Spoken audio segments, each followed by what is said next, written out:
Hey everyone, welcome to Judging for the Win. I'm Dave, and this is my daily ruling. Today's question was suggested by a viewer. Thanks to Angel Fury for this one. Amy's commander is Esika. Can she use mana from Jeweled Lotus in order to cast the back half of this card, which is the Prismatic Bridge? Okay, so in order to answer this question, we're going to need to know this very important fact about commander, which is that at the very beginning of the game, when you say, this card is my commander, then that imbues that card with the property of being a commander. If something in the game is looking for you to cast a commander spell, it just is looking for you to cast a spell that has the property of being a commander. Because that property is intrinsic to the card, not just one specific face of it, that would mean that it doesn't matter whether Amy is casting Esika or the Prismatic Bridge, either one of those spells would be considered her commander, because they're both represented by the card that has the property of being Amy's commander. So that means that Amy would be able to use mana from Jeweled Lotus in order to cast either Esika or the Prismatic Bridge. Pretty great trick.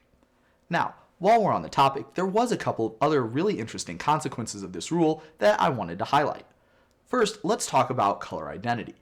Now, when the game is deciding what the color identity of your commander is, it actually looks at the card. In other words, it looks at both faces of it.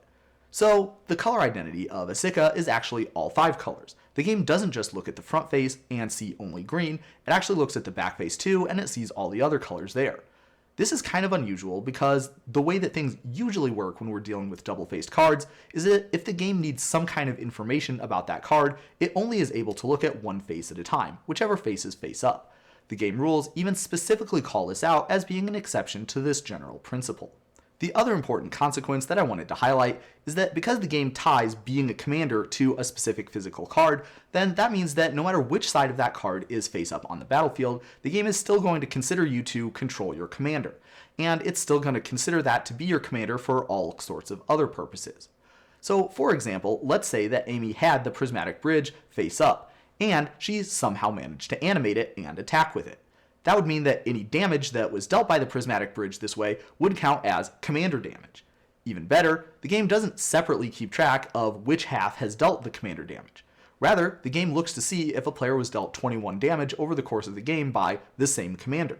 Because both faces count as the same commander, then there isn't a separate pool for each face. So that means that Amy could attack someone and deal 20 damage with the Prismatic Bridge, and then have it enter the battlefield sometime later as Esika and deal the last 1 point of damage that way, and that unlucky player would be considered to have been dealt 21 damage by Amy's commander and would lose the game. Pretty great trick, right? But that's all I have for you today. How did you do? Join me again next time for another daily ruling. But until then, I hope you have a great day.